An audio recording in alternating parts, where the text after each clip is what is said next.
حرمت رسول پہ جان بھی قربان ہے، حرمت رسول پہ جان بھی قربان ہے۔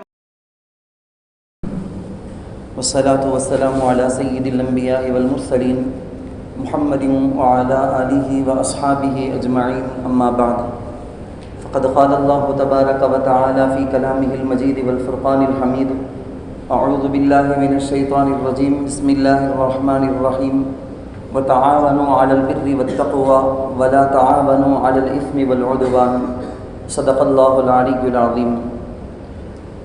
وقال تعالی فی موضع آخر: یا ایہا الناس اتقوا ربکم الذی خلقکم من نفس واحدہ وخلق منها زوجها وبث منهما رجالا كثيرا ونساء واتقوا الله الذي تساءلون به والأرحام إن الله كان عليكم رقيبا، صدق الله العلي العظيم۔ قال نبينا وحبيبنا وسندنا ومولانا محمد صلى الله عليه وسلم: خير الناس أنفعهم للناس۔ قابل احترام بزرگوں، عزیز نوجوان دوستوں، بھائیوں، اللہ رب العزت نے پارہ نمبر 6 کے اندر سورۃ المائدہ، اس صورت میں اللہ نے ایک جگہ، بہت بڑی آیت ہے، اس آیت کا درمیان کا حصہ جو میں آپ کے سامنے ابھی خطبے میں تلاوت کیا، وہاں یہ بتایا گیا ہے کہ وَتَعَاوَنُوا عَلَى الْبِرِّ وَالتَّقْوَىٰ، نیکی کے، بھلائی کے، لوگوں کو نفع پہنچانے کے، لوگوں کی راحت کے، امن اور سکون کے جو بھی کام ہیں، اس میں آپس میں ایک دوسرے کا ہاتھ بڑھانا چاہیے۔ اور اگر ظلم کا ہے، لوگوں کو تکلیف دینے کا، ستانے کا، لوگوں کی پریشانی کا سبب ہے، کوئی گھبراہٹ کی چیز ہے، ایسے کام کوئی آدمی کرتا ہے تو اس کو روکنا، خود اس کا ساتھ نہیں دینا۔ وَتَعَاوَنُوا عَلَى الْبِرِّ وَالتَّقْوَىٰ وَلَا تَعَاوَنُوا عَلَى الْإِثْمِ وَالْعُدْوَانِ۔ اب ہمارے سامنے ایک چھوٹا سا تقاضا آپ کے سامنے میں رکھنا چاہوں گا۔ اصل بیان کا عنوان تو دوسرا ہے، لیکن آغاز میں ایک درخواست کر کے آگے بڑھنا چاہتا ہوں میں۔ آپ کو پتہ بھی ہے کہ ابھی کئی سارے صوبوں کے اندر، کئی اسٹیٹس کے اندر انتخابات چل رہے ہیں، الیکشن کا کام ہو رہا ہے۔ ہمارے یہاں بھی الیکشن آنے سے پہلے بلکہ آپ کو معلوم ہے کہ آنے والے جنوری سے پہلے ووٹر لسٹ جو ہے نا فائنل، وہ اس وقت تک بن کر آنے والی ہے۔ ہم میں بہت سارے ایسے ہیں جن کے گھر میں لڑکا یا لڑکی 18 سال کی عمر کو پہنچ چکے ہیں، لیکن ان کو غفلت ہے اس سلسلے میں کہ ان کو ووٹر آئی ڈی کارڈ بنانے کی طرف توجہ نہیں ہو رہی ہے، یا ان کو پتہ نہیں ہے کہ کیسے بنانا، اس کے لیے کیا کرنا، یا وہ یہ سمجھتے ہیں کہ اس کے لیے بہت لمبا پروسیس ہے، وہ اس کے لیے کئی دن جا کے لائن میں کھڑنا پڑے گا، کئی آفسوں میں جانا پڑے گا، ادھر ادھر کی ٹھوکریں کھانے پڑے گی۔ ایسے کچھ اپنے اس طرف سے ایک وہم ایک خیال کی وجہ سے وہ بنا نہیں رہے ہیں یا بنانے نہیں معلوم۔ اور جن کو اللہ کے فضل سے یہاں اتنے سارے نوجوان ہیں، پڑھے لکھے، سب سمجھدار، آپ میں سے بہت سوں کو تو بنانے معلوم، خود اپنے فون سے اس ویب سائٹ کے اندر جا کر یا وہ ایپ کے ذریعے سے اس جو ہیلپ لائن جو ووٹر آئی ڈی کارڈ بنانے کے سلسلے میں جو ایپس ہیں وہ سب استعمال کرنا یا آن لائن وہ سب کرنا جاننے والے آپ میں سے بہت ہیں۔ کم از کم آپ اپنے گھر کا کام پہلے کریں، اور اس کے بعد آپ کے پاس صلاحیت ہے اللہ کی دی ہوئی، تو یہ تمہاری عقل مندی، تمہارا یہ فون، تمہاری یہ صلاحیت، تمہارے اپنے جان پہچان کے لوگوں میں، مسجد کے بیس میں، مسجد کی بنیاد میں، مسجد کے ماتحتی میں آ کر کتنے محلے ہیں، محلے میں کتنے ایسے نوجوان ہیں، ان نوجوانوں کو خاص طور پر نوٹ کر کے ان سے جا کے معلوم کرنا، بڑوں کے پاس یہ بات پھیلا دینا کہ لڑکیاں اگر اس عمر کے پہنچ گئے ہیں تو ان کے ووٹر آئی ڈی کارڈ بنا لو، اگر بنانے میں کوئی دقت ہے، کوئی پریشانی ہے تو مجھے کسی بھی وقت بلا سکتے ہیں۔ اس طرح سے آپ نوجوان اپنی گلی میں کم از کم یا اپنے آس پاس کی 4 گلیوں میں یہ بات کو پھیلا کے رکھنا، میں تیار ہوں اس کے لیے، آپ بولو اس وقت میں آ جاتا ہوں، اپنے فون سے آپ کے ووٹر آئی ڈی کارڈ کا جو آپ نے کرنا ہے، پروسیس کرنا ہے، میں کر کے دے دوں۔ بزرگان محترم، یاد رکھنا، اگر ایسے ضروری کام جو اس حکومت میں ہم ہیں، اس جمہوریت کے اعتبار سے ایک ضروری چیز ہے یہ کرنا، ہمارے لیے قوم کے یعنی نیشنل ہونے کے اعتبار سے بھی ہمارا یہ فریضہ، مسلمان ہونے کے اعتبار سے بھی فریضہ، یہاں کے شہری ہونے کے اعتبار سے بھی ہمارا فریضہ، قومی، مذہبی، ملی، ہر اعتبار سے ایک بڑا فریضہ اس سلسلے میں اگر ہم ذرا توجہ کے ساتھ چستی کے ساتھ یہ کام آگے بڑھ کے کر لیے نا، انشاءاللہ اچھی حکومت آئے، اچھے احکام آئے، اچھے لا بنے، اور سارے لوگ صرف مسلمان نہیں پورے کے پورے اس ملک میں بسنے والے سارے کے سارے امن اور سکون کے ساتھ زندگی گزارنے لگے، ان کو فائدے ہو، بھلائیاں ہو، تو ان سب کے اجر میں ہمارا حصہ ہوگا۔ اور اللہ نہ کرے غفلت میں، سستی میں رہ کر ہم خود بھی نہیں بنائیں، یا ہمارا اپنا زمانوں سے بہت سالوں سے ہمارا اپنا ووٹر آئی ڈی کارڈ تو ہے، ہم ووٹ بھی دے رہے ہیں، لیکن لسٹ میں جو فائنل لسٹ ہے نا، اس کے اندر اب کی لسٹ کے اندر ہمارا نام ہے یا نہیں یہ چیک کرنا ہے، یہ بھی ضروری ہے، کیونکہ عین ووٹ کے موقع پر جو پیپر آ جاتے ہیں اس میں اگر ہمارا نام نہیں تو ہم کو ووٹ دینے نہیں ہوگا، بسا اوقات ایسا ہو جاتا ہے، حالانکہ وہ رولز نہیں ہے ایسا۔ بہت سے ایسے ہیں کہ جن کا نام تو ہے لیکن ان کے پاس اب کارڈ نہیں ہے۔ اب ان ساری چھوٹی چھوٹی 2-3 چیزیں ہیں جو میرے ذہن میں آ رہے ہیں، میں آپ کو بتا رہا ہوں، میں چھوٹے چھوٹے کام اس سلسلے میں غفلت کرنے سے بڑا نقصان ہو جاتا ہے۔ مرے ہوئے 30 ہزار لوگوں کے نام آئے، کئی اسٹیٹ کے اندر ایسا ہوا، مر گئے جو مسلمانوں میں ان کے 30,000 آئے، 50,000 سے زائد جو زندہ ہیں ان کا نام نہیں آیا لسٹ کے اندر۔ اب ٹیکنیکل فالٹ ہے یا کوئی نکالنا چاہتے ہیں، یہ کیا ہو رہا ہے، نہیں، اس کی ضرورت نہیں۔ ہم کو ہمارے پاس موقع ہے سرکار کی طرف سے، گورنمنٹ کی طرف سے، ابھی چند دن پہلے اس کے کیمپ بھی لگے باقاعدہ اسکولوں میں، ہفتہ اتوار کو لگے بھی تھے، وہ کتنے لوگوں کو پتہ ہے نہیں معلوم۔ بڑی غفلت ہماری اس قوم کی، بڑی غفلت ہوتی ہے اس سلسلے میں، ہرگز غفلت نہ کریں، ذرا توجہ کریں۔ سستی لاپرواہی کی وجہ سے اگر کوئی غلط قانون آتا ہے، لوگوں کو تکلیف ہوتی ہے، تو اس جرم میں ہمارا بھی حصہ ہوگا۔ ہم بول نہیں سکتے بھائی دیکھو انہوں ایسا کرتے انہوں ایسا کرتے، ہمیں جو ہمارا ذمہ کرنا تھا اس وقت ہماری جو غفلت تھی نا، اس غفلت کی وجہ سے ہی تو ووٹر آئی ڈی کارڈ جن کی عمر ہو چکی ان کی بنانے کے سلسلے میں، اور جن کی بن گئی ہے پہلے سے لسٹ میں ان کا نام ہے یا نہیں یہ کنفرم کرنے کے سلسلے میں، اور ووٹ کا الیکشن کا جب موقع آ جائے آگے بڑھ کے سستی غفلت کرے بغیر آگے جا کے ووٹ دینے کے اندر بھی، یہ تینوں کے تینوں کام لازمی کام ہے۔ خیر، اصل جو عنوان تھا وہ یہ ہے کہ اللہ تعالیٰ نے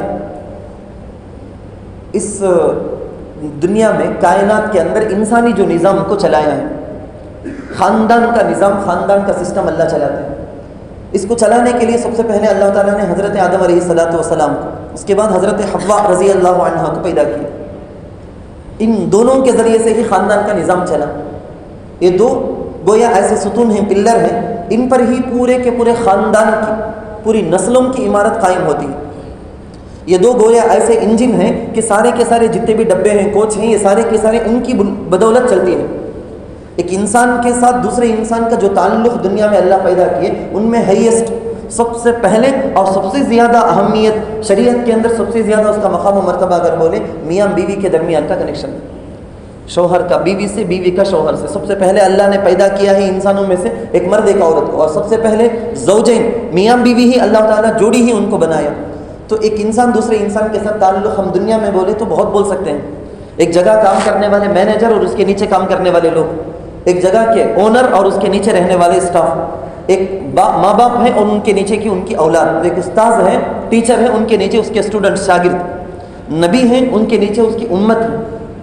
کتنے تعلقات ہم بول سکتے، کنیکشن بول سکتے، لیکن سب سے پہلے جو کنیکشن تعلق جو قائم کیا گیا، علماء نے لکھا ہے کہ میاں بیوی کا رشتہ۔ یہ میاں بیوی کے رشتے ہی کی وجہ سے پورا کا پورا خاندان کا سسٹم ہوتا ہے۔ میاں بیوی میں تعلق جتنا اچھا ہوگا، دو طرف کے بڑے بڑے خاندانوں میں بھی، ان سے چلنے والے خاندان کے اندر بھی وہ بہترین افیکٹ ہوگا، اس کا اچھا اثر ظاہر ہوگا۔ اور اگر ان کے درمیان تعلق اگر خراب ہے تو اس سے چلنے والے یہ شوہر کے طرف کے خاندان، بیوی کے طرف کا خاندان، ان سے چلنے والے خاندان، سب میں اس بری چیز کا اثر ظاہر ہو کر رہے گا۔ خالی ان دونوں سے بات ختم نہیں ہو جاتی۔ ہمارے معاشرے کے اندر بہت سی خرابیاں، شادی ہونے سے پہلے، شادی ہو جانے کے بعد، 3 سال کے اندر کی غلطیاں، 3 سال کے بعد ہونے والی غلطیاں، ہما قسم کی غلطیاں۔ وجہ کیا؟ سب سے بیسک اگر چیز دیکھیں تو شادی ہونے سے پہلے سے غلطیاں شروع، کہاں سے؟ وہ جہیز کے نام سے شروع ہو جاتی غلطی۔ شوہر ایک لڑکے کے لیے بچی کیسے تلاش کرنا ہے، اسلام کے اندر قانون رولز بولا گیا، اس کا رتی برابر بھی لحاظ نہیں ہوتا۔ ایک بچی کے لیے لڑکا کیسے تلاش کرنا ہے، رتی برابر بھی اس کا لحاظ نہیں۔ ہمارے یہاں تو جہیز کے نام پر ایک لعنت، ایک ناسور، ایک وائرس ہے، اس کی وجہ سے زندگیاں خراب ہو جاتی ہیں۔ لڑکے کی زندگی بھی خراب ہوتی ہے، لڑکیوں کی زندگی تو اللہ ہی حفاظت کرے، ماں باپ کی جان جانے کا ذریعہ بن جاتا ہے۔ شیخ عبد الفتاح یمن سے ایک مرتبہ حضرت مولانا مفتی تقی عثمانی صاحب دامت برکاتہم کے پاس تشریف لائے تھے۔ ایشین یہاں کا علاقہ ہے نا، تو یہاں کے ایک آدمی بھی وہاں مجلس میں تھے۔ ان کو حضرت تقی عثمانی صاحب دامت برکاتہم تعارف کریں، انٹروڈکشن کرا کے رکھے کہ انہوں اتنے بڑے آدمی، انہوں یمن سے آئے، بہت بڑے مولانا، ورلڈ فیمس مولانا شیخ عبد الفتاح. تو تعارف ہو جانے کے بعد وہ آدمی ہے نا، انہوں اچھا بڑے بزرگ کیا انہوں رکھو، حضرت دعا کرو، حضرت میری بیٹیوں کی شادی ہو جانا دعا کرو. کیوں، کیا بیٹیاں عمر کو پہنچ گئے، کیا ہو پہنچ گئے، رشتے آنے میں پریشانی ہے کیا، یعنی دعا کرو گا تو کیا پرابلم رہے گا. یہ ان کے حساب سے سوچ کر انہوں پوچھتے رشتہ نہیں آتے ہیں کیا، نہیں رشتے سب آگے حضرت. پھر کیا پریشانی، تم نہ پیسے حضرت شادی کا، تم نہ بیٹیاں ہی سکی بیٹے ہی سکی، تم نہ بیٹے رہے تو جی تم نہ پیسے کو کیا کرنا کر کو سوچنا، بیٹیاں نہ تم نہ کیا پریشانی. انہوں نے کہا کہ نہیں حضرت میری بیٹیوں کو شادی کرنا بولے تو جہیز کا انتظام کرنا، میں جہیز کا انتظام کرنے میرے پاس پیسے نہیں ہیں. جہیز کا تو کیا، لوگوں نے بتایا، سمجھانے کے بعد سر پکڑ کر بیٹھ گئے. یہ کیا مصیبت ہے، یہ اسلام میں جو چیز ہے ہی نہیں، بالکل سرے سے نہیں ہے، ایسی ایک چیز کو بڑھا کر اب یہ تکلیف کا ذریعہ بن گیا کیا. یعنی شارٹ میں بولتا ہوں، لاسٹ میں ان کے منہ سے یہ نکلا کہ بیٹی کی شادی کرنا بھی جرم ہو گیا کیا یہاں تمہارے یہاں. ایک آدمی بیٹی جن لیا ہے اور بیٹی کو بڑا کیا ہے، بیٹی کی شادی کرتا ہے تو بڑا پاپ کر لیا کیا انہیں. حضرت مفکر اسلام حضرت مولانا ابو الحسن علی میاں ندوی رحمۃ اللہ علیہ، ان کی ایک بات مجھے یاد آ گئی. ایک مرتبہ وہ اپنے بیان میں بتائے ہیں ایک جگہ میں کہ ان کو جس وقت وہ مسلم پرسنل لا، آل انڈیا مسلم پرسنل لا کے ذمہ دار تھے، ان کو ایک خط آیا تھا. خط کیا آیا تھا، خط کے اندر یہ ایک باپ لکھا ہوا ہے، ریکویسٹ، حضرت تمہیں مسلم پرسنل لا، آل انڈیا مسلم پرسنل لا کے ذمہ دار، میری 4 بیٹیاں ہیں، 4 بیٹیوں کی شادی کرنا میرے بس میں نہیں ہے. یہ ایک بیٹی رہے تو زندگی بھر کی پوری کمائی اپنی جان بھی بیچ کو میں بیٹی کے لیے جہیز کا انتظام کر کو شادی کر کو رکھ ڈالتا. لیکن 4 بیٹیوں کو شادی کرانا بولے تو معاشرے کے اندر جو رسمی اسلامی نہیں رسم جو بن گیا ہے، جہیز دیے تجھ شادی، بچی پورا کا پورا لے کر آنا، بڑے بڑے مالدار رہتے ہیں. نوشا لڑکا ایسا رہتا ہے کہ اس کا پورا خاندان مالدار، اس کو رتی برابر بھی کسی چیز کی ضرورت نہیں، لیکن وہ بھی چاہے گا کہ میرے پاس اگر پہلے سے 1 کار ہو تو 2 کار آ جائے، میرے پاس پہلے سے 1 بنگلہ ہو تو 2 بنگلہ جہیز میں آ جائے. تو یہ اس حد تک معاشرے کے اندر یہ وائرس اگر پھیل گیا ہے تو خیر وہ باپ یہ لکھ رہا تھا کہ یہ ایک بیٹی تو کوئی بات نہیں، میں پوری زندگی کی جمع پونجی خرچ کر کے میری جان بھی بیچ کے میں شادی کر کے رکھ دیتا. 4 بیٹیاں ہیں، چاند سچ نہیں ہے. اس کے خط کا خلاصہ کیا، حضرت آپ بڑے ہیں، آپ کو یہ تکلیف سمجھ میں بھی آتی کہ کتنی تکلیف ہے کر کے، آپ اجازت دو میں اپنی بیٹیاں، میری بیوی، ہم سب کے سب مل کر سوسائڈ کر لیتے ہیں، خودکشی کر لیتے، کیونکہ اس کے بغیر چارہ نہیں. بچیوں کی عزت کی حفاظت بھی کرنا اور شادی کرنے کے لیے جہیز ہونا، عزت کی حفاظت کرنے کے لیے شادی کرنا بولے تو جہیز کا انتظام میں نہیں کر سکتا. بزرگان محترم، واقعتاً ایسے ایک بیمار معاشرے میں ہم بھی ہیں، ہمیں خود بھی بیمار. ہم کوشش کرنا ہے کہ علماء ہیں، خاص طور پر مالدار ہیں، بڑے بڑے ذمہ دار قسم کے لوگ ہیں، خاندان میں ان کا چلتا ہے کر کے بولے تو ایسی شادیوں میں جانا چاہیے جہاں پر لین دین کی بات ہوئی ہے، جہیز کے بارے میں بات ہوئی ہے. تبھی ان کو معلوم ہوگا اچھا یہ بھی ایک بری چیز کیا، یہ بھی ایک غلط چیز کیا بول کے. بالکل معمول تعلق، معمول ان سے لین دین، ان سے معمول سے جانا، دعوت میں شریک ہو جانا، رتی برابر بھی ہمارے رتی برابر بھی ہمیں پسند نہیں کرتے، بول کو ظاہر نہیں کرے تو کب سدھرے گا معاشرہ. خیر مجھے اصل میں کیا بولنا تھا، شادی ہونے سے پہلے ہماری سینکڑوں کی غلطیاں، وہ غلطیاں بھی سدھارنا ہے. لیکن میں جو اب بولنا ہے آپ کو، شادی ہو جانے کے بعد ہونے والی غلطیاں، بیوی اس کی طرف سے ہونے والی غلطیاں، شوہر بیوی کو جو حق ادا کرنا ہے وہ کرے بغیر کرنے کی جانے والی غلطیاں، بے شمار غلطیاں. یہ سب کے سب چیزیں شادی سے پہلے ایک لڑکے کو سمجھا دیا جائے کہ بیٹا اب جو تیری شادی ہو رہی ہے، تیرے اپنے ماں باپ کی شادی کے بعد تیرے اوپر کیا حق ہے، تیرے اپنے ساس سسرے کا، سسرال والوں کا کیا تعلق، تیرے اپنا ماں گھر کے جتنے لوگ ہیں، بھائی بہن وغیرہ، ان کے ساتھ کیا، آنے والی جو بیوی ہے اس کا کیا تیرے اوپر ذمہ داری ہے. ساری چیزیں سکھانا سمجھانا. معمول سے میں بولنے کا چاہ بنانا ہے تو بھی بچی کو سکھانا پڑتا، بغیر سیکھے کے نہیں آ جاتا. ایک لڑکا ہے، مرد بنے ہیں ہم نا ایک پنچر ڈالنا ہے کر کے بولے تو بھی چھوٹی چیز کر کو ہمیں کہ کیول ہم سے بولیں گے پنچر ڈالنے کا کام کرو، وہ بھی ہم نے سیکھے نہیں تو آنگا نہیں. چاہ بنانے کا کام چھوٹا کام اگر لیڈیز کے لیے ہے تو پنچر ڈالنے کا کام چھوٹا کام ہے، لیکن ہم لوگوں کو نہیں آتا، نہیں سیکھے تو نہیں کر سکتے، ہرگز سیکھے بغیر نہیں آتا. شادی کے بعد زندگی ایک دوسرے کا حق کیسا ادا کرنا سیکھنا ہے، سکھانا ضروری. اسی لیے باقاعدہ ہمارے اشارم کے اندر تو آپ کو معلوم ہے کہ لڑکوں کے لیے، دلہاؤں کے لیے کاؤنسلنگ بول کے ہر وارم ان کے لیے چلتا ہے باقاعدہ. مستورات کے لیے یعنی دلہنوں کے لیے شادی سے پہلے ان کے لیے کاؤنسلنگ کی مجلس باقاعدہ چلتی، ان کو بتایا جاتا ہے کہ سسرال میں جا کر کیا کرنا ہے، تمہاری کیا ذمہ داریاں ہیں. یہ تو چلتا ہے، یہ باقاعدہ چند سالوں سے الحمدللہ چلتا ہے. جب سے چلتا ہے بہت زیادہ فائدہ دیکھنے میں آیا، اللہ کا فضل. لیکن شادی ہو جانے کے بعد ہونے والی غلطیاں بھی ہیں بہت ساری. شادی ہو جانے کے بعد یا تو کاؤنسلنگ اٹینڈ نہیں کیے یا تو کاؤنسلنگ بلکہ کیا معلوم نہیں تھا، شادی کی زندگی شروع کر دیے. اب نہ جاننے کی وجہ سے ایک دوسرے کے حق کو، فلم کا زمانہ، میڈیا کا زمانہ، قسم قسم کے آرگنائزیشن سب آگے، حق مانگنا سکھاتے سب کو. بچوں کو بولتے، اکسا کو دیتے، شیطان بناتے، تمہارے امی ابا ایسا کرے تو یہ کرے جا، کیس کرے جا، تمہارے حضرت ایسا کر ڈالے تو یہ کرے جا. ایسا عورتوں کو بھی سکھا کو دیتے، مردوں کو بھی سکھا کو دیتے، نوجوان بچوں کو، بچیوں کو، سب کو سکھا کو دیکھو خراب. یہ جو زمانہ ہے نا، یہ میڈیا کو، ویڈیوز کو دیکھ کر، یہ فلموں کو دیکھ کر سب کے دل کے اندر کیا گیا؟ میرا حق مانگنا، میرے رائٹس میں مانگنا، میری ریسپانسبلٹی کیا ہے، میں کرتا ہوں کیا نہیں، وہ دیکھ بالکل آنکھ بند، اندھے ہو گئے اس میں. رائٹس مانگنے میں تک شوہر بولتا ہے کہ میرے رائٹس ہیں تو میری رائٹس پورے نہیں کرتی ہے بیوی کو. بیوی بولتی ہے کہ میرے رائٹس، میرے حقوق تمہیں ادا کرتے کیا. ایک دوسرے کا حق مانگتے ہوئے لڑتے مسائل بڑھتے جاتے، قضیہ خراب ہو جاتا. اگر شوہر، یعنی میں مثال کے واسطے بولتا ہوں، شوہر اگر اپنا جو فرض ہے نا، رسپانسبلٹیز، ذمہ داریاں، اپنا فرض برابر ادا کرے تو آٹومیٹک بیوی کو اس کا پورا حق مل جائے گا.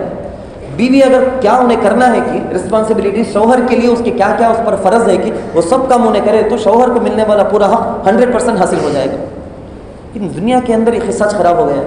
ہر ایک کو یہ چاہت ہے، یہ خواہش ہے کہ میرا حق مجھے مل جائے، میں میرا فرض پورا نہ کروں، میں میرا فرض کیا رتی برابر بھی کرے نہیں تو بھی مجھے ملنے کا حق برابر مل جانا. حضور علیہ السلام کے پاس حضرت صفوان ابن معطل رضی اللہ عنہ کی اہلیہ آئی تھی. شارٹ میں بولتا ہوں، میں آئی تھی، آ کے حضور علیہ السلام کی مجلس میں کھڑے ہو کے 3 شکایتیں کرتی ہیں شوہر کے اگینسٹ میں، کیس ڈالے جیسا کہ 3 شکایتیں کرتی. یا رسول اللہ، تمہارے یہ جو صحابی صفوان ابن معطل جو میرے شوہر ہیں نا، انہوں مجھے رات میں نفل نمازاں پڑھنے دیتے نہیں، دن میں روزہ رکھنے دیتے، نفل روزے رکھنے دیتے نہیں. انہوں فجر کی نماز کو انہوں اذان ہوتے ہی چلے جاتے نہیں، ذرا لیٹ جاتے ہیں. انہوں حضرت جو صحابہ پہلے سے تھے حضور کے پاس مسجد کے اندر، اس میں صفوان ابن معطل رضی اللہ عنہ بھی تھے. فوراً بلا لیے حضور، ایک بڑے آدمی کی خوبصورتی، فوراً بلا لیے. بولا کیا تمہاری بیوی تمہارے بارے میں بولتے ہیں صحیح کیا؟ ہاؤ یا رسول اللہ صحیح چھو کی بات، کیا قصہ، نماز پڑھنے دیتے نہیں؟ کہتے نا یا رسول اللہ، کئی کو پوچھتے رات میں برابر جب مجھے تقاضا رہتا، میں نوجوان ہوں، جب تقاضا رہتا برابر اس ٹائم میں کھڑے ہو گئے تو پرواہ نہیں، چھوٹی صورت نہیں، لمبی صورتیں پڑھتی ہیں تو بہت دیر تک میں انتظار کرتے سوچ جانا، بہت لمبی نمازیں، نفل نمازیں پڑھتی. دن میں ہمیشہ روزہ بلکہ ہمیشہ روزے میں رہتی. اور چونکہ میں کام کر کے تھک کر مزدوری کر کے رات میں بہت دیر سے آ کے سوتا ہوں میں، اس لیے تہجد سے بہت پہلے سے مسجد کو نہیں پہنچ جاتا، میں فجر کی نماز سے پہلے پہنچتا ہوں. میں 3 کا بھی ریزن بول دی. میں تو بولے، ہمیں اسٹارٹ میں بولتا ہوں، میں لمبا واقعہ ہے. اللہ کے رسول صلی اللہ علیہ وسلم حضرت صفوان رضی اللہ عنہ کی بیوی کو بولے، دیکھو تمہارے شوہر کی اجازت کے بغیر نفل نماز نہیں پڑھنا، نفل روزے نہیں رکھنا. اگر پڑھنا چاہے تم کو چھوٹی صورتیں پڑھ لو. بات صاف ہو گئی.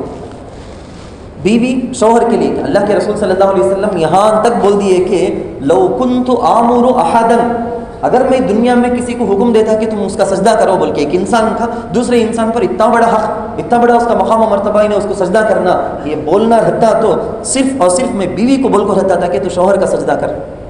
اتنا بڑا حق شوہر کا ہے تیرے اوپر. عورت کا، اگر عورت کے خاندان کی لسٹ اگر بنا لیے بولنا ہمیں، عورت کو شادی کے بعد سب سے زیادہ عورت پر کس کا حق ہے؟ نمبر 1 شوہر، نمبر 2 اس کے والدین، اس کے بعد وہی شوہر کے بارے میں ہمیں لسٹ آؤٹ کرے، رشتہ اگر نکالے تو اللہ کے رسول صلی اللہ علیہ وسلم نے کہا کہ امہ، سب سے پہلے لسٹ میں ماں باپ بیوی. شوہر کو اپنے ماں باپ، اس کے بعد بیوی.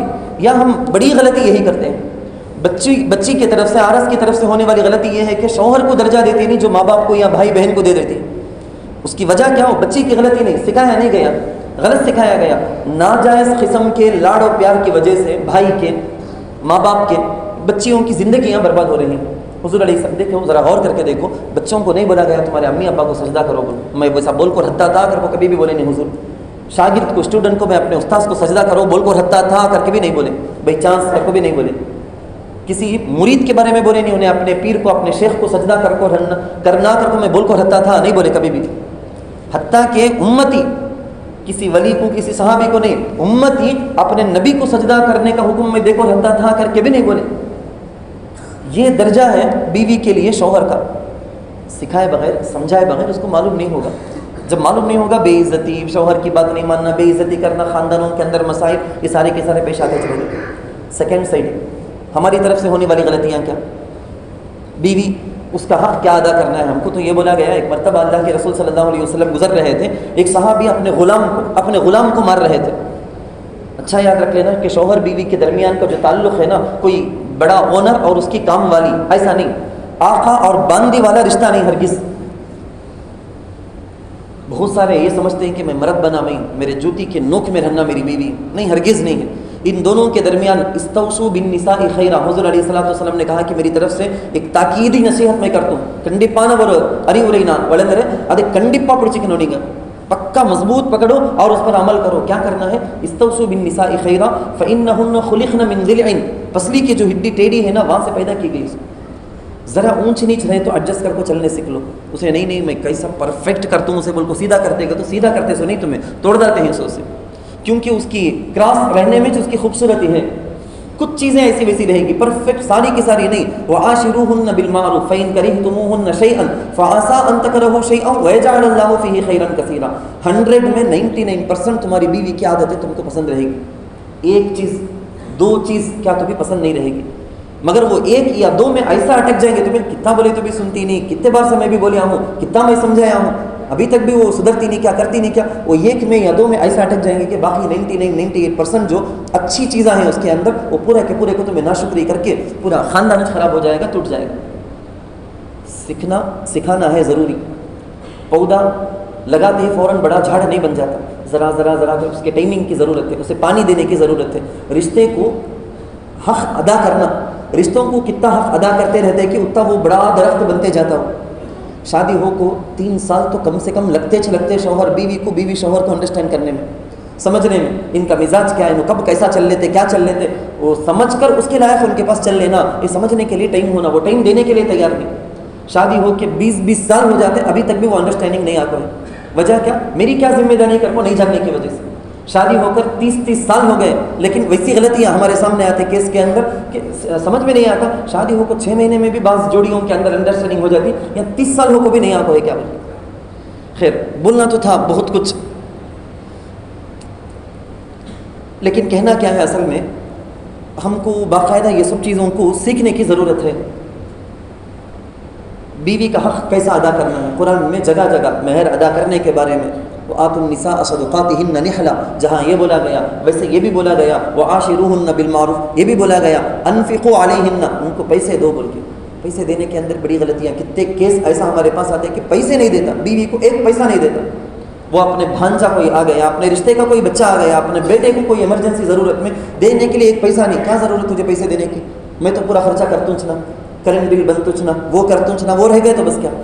بیوی کو پیسے دینا بول کے قرآن کے اندر صاف بولا گیا انفقوا علیہن, بلکہ ایسا سمجھو نا آپ ایک حکومت ہے, حکومت اپنے رعایا جو پرجا ہے نا, ان لوگوں کے لیے کیا کرنا, ان کے کھانے کا, پہننے کا, ٹہرنے کا, ان کے لیے رہنے کا, گھر کا, یہ سارا انتظام کرنا کیسا حکومت کی ویسا شوہر کو بنایا گیا ہے. اس سے بھی آگے بڑھ کے ایک لاسٹ لفظ بول کے میں ختم کر لیتا ہوں. آپ میں سے کتنے جانتے معلوم نہیں, بیعت کر لینے کی وجہ سے, کسی شیخ کے ہاتھ میں بیعت کر لینے کی وجہ سے ان شیخ بن جاتے, میں ان کا مرید بن جاتا ہوں. شیخ پیری مریدی کر کے بولیں گے. بیعت کی وجہ سے شیخ بننے کا ایک, بیت کی وجہ سے, گھر کی وجہ سے ایک شیخ.